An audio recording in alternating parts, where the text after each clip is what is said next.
At the Abbott manse, Tracy walks in on Jack and Diane kissing as she adjusts his tie. They ask her if Alan will be attending tonight, and she explains he's been trapped by a blizzard. It looks like they will miss their first Christmas and New Year's together. Jack and Diane insist that she join them for the evening. Kyle is upstairs looking after ailing Harrison. They can share the night as a family and have champagne. Tracy can't turn that down. Claire stops by Crimson Lights and chats with Esther about how exciting her new life is. She can't wait to see what 2025 will bring. Disguised Jordan watches them from the patio. She listens as Esther tells Claire that she and her gentleman friend will be partying like it's 1999. Ian sends Jordan a text saying that it's time for action at society. She slips out. At the Newman Ranch, Nikki rests her head on Victor's shoulder. They muse on what a year it has been for them. She's been thinking about all their blessings, like finding Claire, Connor recovering, and Cole and Victoria reuniting. "Don't forget about us, my baby," he says. She could never forget. They kiss. He adds there is one cloud hanging over them. This mess around Sharon and Nick being drawn into it. His only New Year's resolution is to see that resolved. Claire arrives at the ranch and hugs her grandparents. She explains that her parents have gone away for a romantic night for two. As Victor pours them champagne, Claire tells him how surprised she was that he made her dad a job offer. Victor thinks Cole is more than qualified. They are surprised she's there rather than with Kyle. She wanted to spend her first New Year's as a Newman with her family. They toast to the new year being the best for the family. At Sharon's, Mariah is surprised when Faith explains she's not going to any of the New Year's parties she was invited to. Sharon hopes that her daughters are not missing out because of her. She announces that she will be spending the evening at society to ring in the new year with them. Mariah asks if she's sure, but her mom insists she's ready to face the world again and put a terrible year behind them. Christine walks into the Neil Winters Jazz Lounge where Michael and Lauren are happy to welcome her. She explains that Danny is snowbound and couldn't make it while Nina is absent and still fuming about Chance returning to the police department. They insist she join them. She says they are the best she can imagine if she can't spend the night with the love of her life. The mood sinks when they spot Phyllis arriving with her children on her arms. Jack, Diane, and Tracy join the party and Lauren jokes about how the years are passing more quickly the older you get. They chat about their families and where the kids have been spending the holidays. Ashley is already back in Paris. Christine notes that Phyllis is glaring at them. She knows that Phyllis hates her, but why is she giving Michael and Lauren the evil eye? Michael explains it's about Sharon's case. He hates them being on the outs but won't let it bother him tonight. Last year, on this night, he renewed his wedding vows, and he's determined to stay festive. Phyllis remains glaring.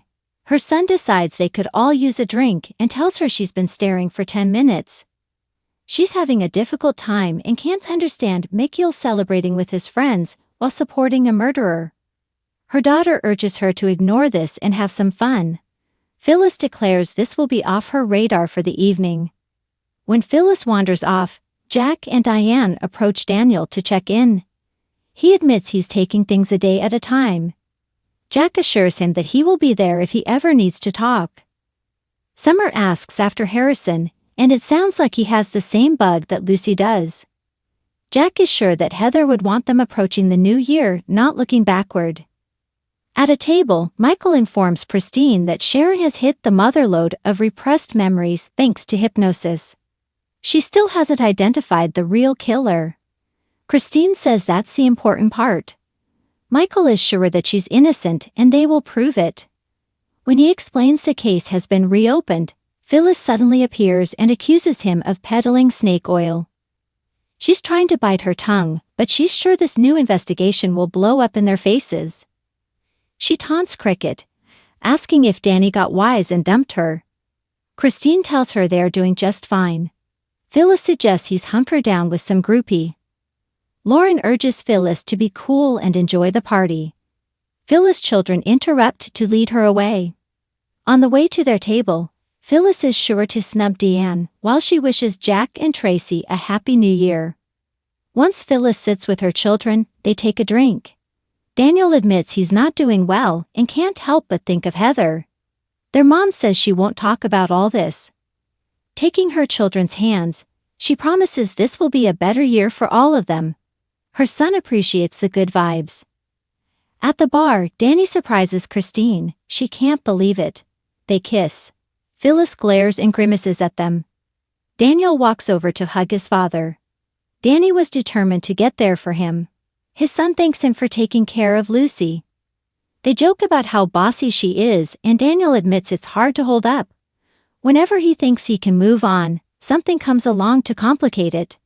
Jack, Diane, and Tracy come over to welcome Danny, who reminds them all of Tracy's singing career.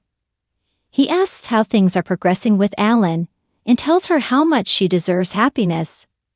Phyllis can hardly handle all of this and leaps up. Summer begs her not to do anything. Her mom assures her she won't embarrass her and walks away. Daniel joins his sister and asks if she is expecting Chance to pop up for midnight. She explains he's working the graveyard shift. Things aren't back on track, but they are better. Her brother says she'll be stuck kissing him at midnight. At society, Abby tells Tessa what a natural she is at her job. She's a godsend and she can't believe it's been a year already. She goes on about the joys of marriage, and Tessa remarks on how grateful she is for her life with Mariah and Aria. Abby admires the way they have been coping with the Sharon situation. Tessa says there is finally hope and she's hanging on to that, hoping the next year will be uneventful. Ian peers in the window at them. Devin joins Abby and they chat about how different it feels to be a married couple on New Year's. They tease each other and slip into the kitchen for truffle fries. Nick stops by Sharon's and tells Mariah that he has some news. She hopes it's of the good variety. He assures her it is and he wants to share it with her mom first. He's surprised to hear that Sharon is planning to spend the evening at society. He's not sure tonight is the best night for her to be outside with the real killer still on the loose.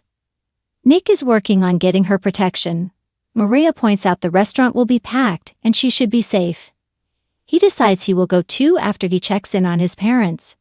Faith skips in to say it feels like her mom is back to normal.